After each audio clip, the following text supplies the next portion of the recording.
His excellency president Hollande एवं उपस्थित media के सभी प्रतिनिधि, Excellency, आज यहाँ फ्रांस आकर के मुझे बहुत खुशी हुई है। मैं राष्ट्रपति जी का और फ्रांस की जनता का मेरे स्वागत और सम्मान के लिए हार्दिक अभिनंदन करता हूँ।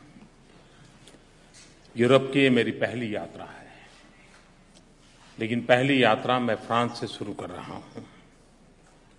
ये इस बात का प्रतीक है कि भारत और फ्रांस के संबंध कितने गहरे हैं, कितने पुराने हैं, कितने महत्वपूर्ण हैं और भविष्य में इतना क्या महत्व है। फ्रांस भारत के सबसे घनिष्ठ मित्रों और विश्वसनीय पार्टनर्स में एक हैं। जैसे राष्ट्रपति जी ने बताया कि हम कई बातों में साझी परंपराओं को लेकर के आगे बढ़ रहे हैं। अच्छे समय और चुनौती भरे समय दोनों में फ्रांस भारत के साथ खड़ा रहा है। फ्रांस सदैव भारत के प्रति संवेदनशील रहा है और अंतर्राष्ट्रीय मंच पर फ्रांस ने खुलेआम भारत का साथ दिया है, भारत का समर्थन किया है। हम दो बड़े लोकतंत्र देश हैं, हमारे मूल्य एक जैसे हैं, हमारे हित कई मायने में एक दूसरे के साथ जुड़े हुए हैं, एक दूसरे के पूरक हैं। हमारे संबंध व्यापक हैं, जमीन से आसमान तक, सागर से अंतरिक्ष तक और अब साइबर क्षेत्र में भी हम सहयोग कर रहे हैं। आज ऐसा कोई क्षेत्र नहीं है जिसमें फ्रांस और भारत की साझेदारी न हो। आज मेरी और राष्ट्रपति होलांद की बहुत अच्छी बातचीत हुई।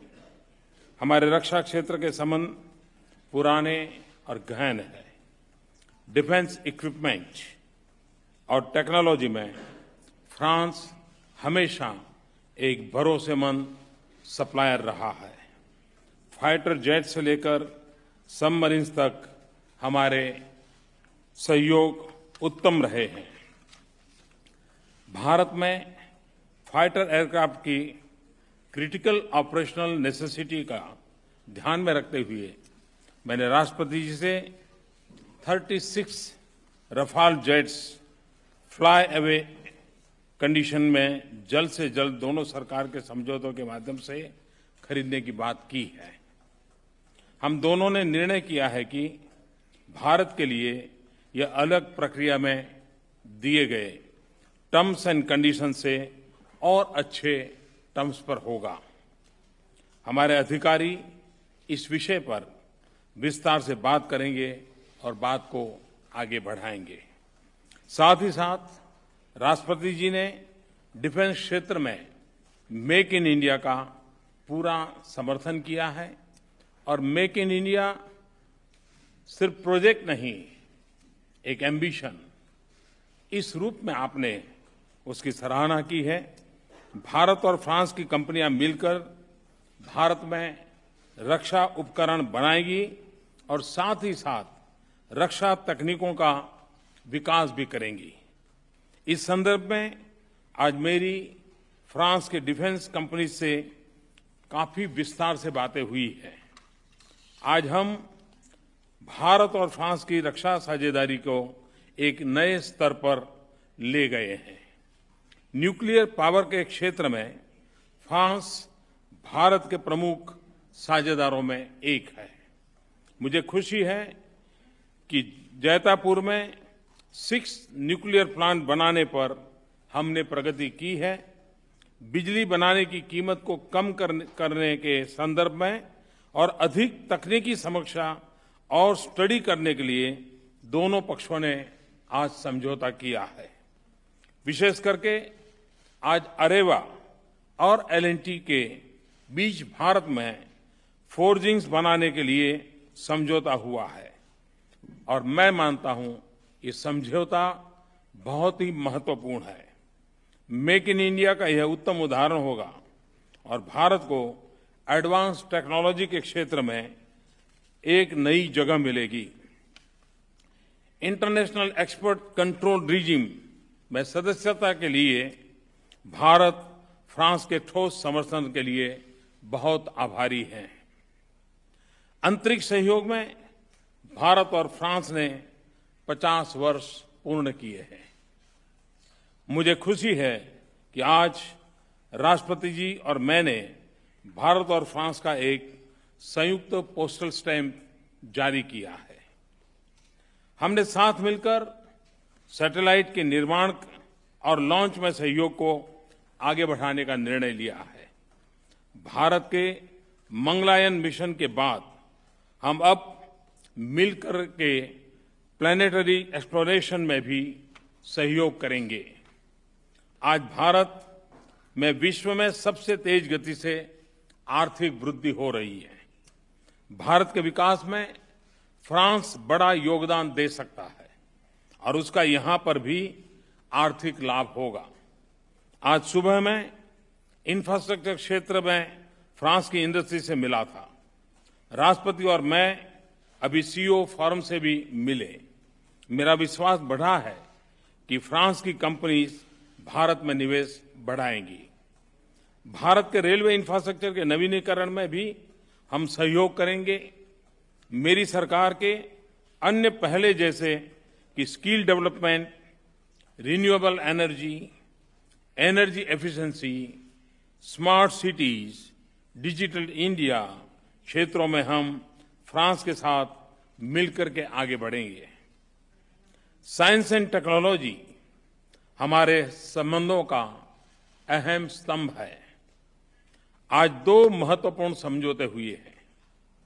मैं ओशन इकोनॉमी का सस्टेनेबल विकास यानी कि ब्लू रिवॉल्यूशन पर बहुत बल देता हूं। इस संदर्भ में आज मरीन बायोलॉजी के क्षेत्र में समझौते का विशेष स्वागत करता हूं। मुझे बहुत खुशी है कि फ्रांस हमारे साथ मिलकर अर्बन हेरिटेज और टूरिज्म प्रमोशन में आगे बढ़ेगा। इस क्षेत्र में फ्रांस की क्षमता से सभी परिचित हैं। मुझे राष्ट्रपति जी को यह बताते हुए बहुत प्रसन्नता हुई कि फ्रांस के नागरिकों को इलेक्ट्रॉनिक ट्रैवल ऑथराइजेशन के माध्यम से आसानी से भारत आने की सुविधा दी जाएगी, जो संबंधों को तो बनाते हैं, टूरिज्म के लिए सरलता पैदा करते हैं। आज हमने समझौता किया है कि दोनों देशों में पढ़ाई के बाद हमारे छात्र देश में और समय रहकर प्रोफेशनल ट्रेनिंग पर कर सकते हैं, जिससे उनको रोजगार मिलने की क्षमता बढ़ेगी। आज विश्व में एक चुनौतीपूर्ण माहौल है। कई क्षेत्रों में उथल-पुथल हो रही है, जिससे सभी प्रभावित हैं। बदलती दुनिया में स्थिरता के बारे में कई अनिश्चित प्रश्न हैं।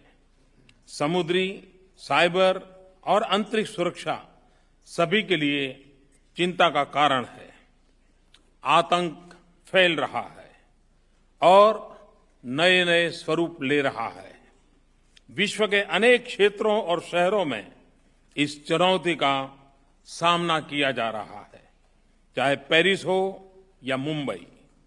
भारत और फ्रांस ने एक दूसरे के दर्द को सहा है और समझा है। इस वैश्विक चुनौती के लिए व्यापक वैश्विक स्ट्रैटेजी की आवश्यकता है।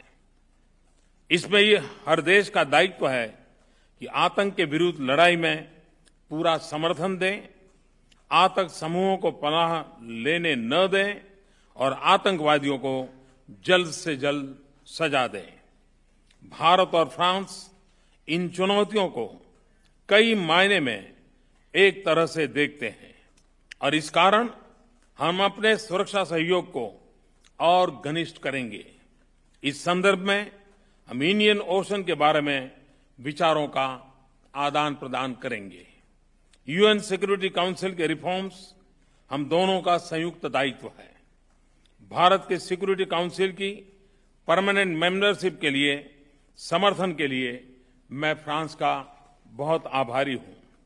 मुझे पूरा विश्वास है कि इस वर्ष के अंत में पेरिस में होने वाले COP21 सम्मेलन में फ्रांस के नेतृत्व में विश्व के लिए एक नया रोड मैप बनेगा। भारत और फ्रांस मिलकर क्लाइमेट चेंज और ऊर्जा के विषयों पर अपना सहयोग आगे बढ़ाएंगे। अंत में मैं फिर से राष्ट्रपति जी को धन्यवाद देता हूं।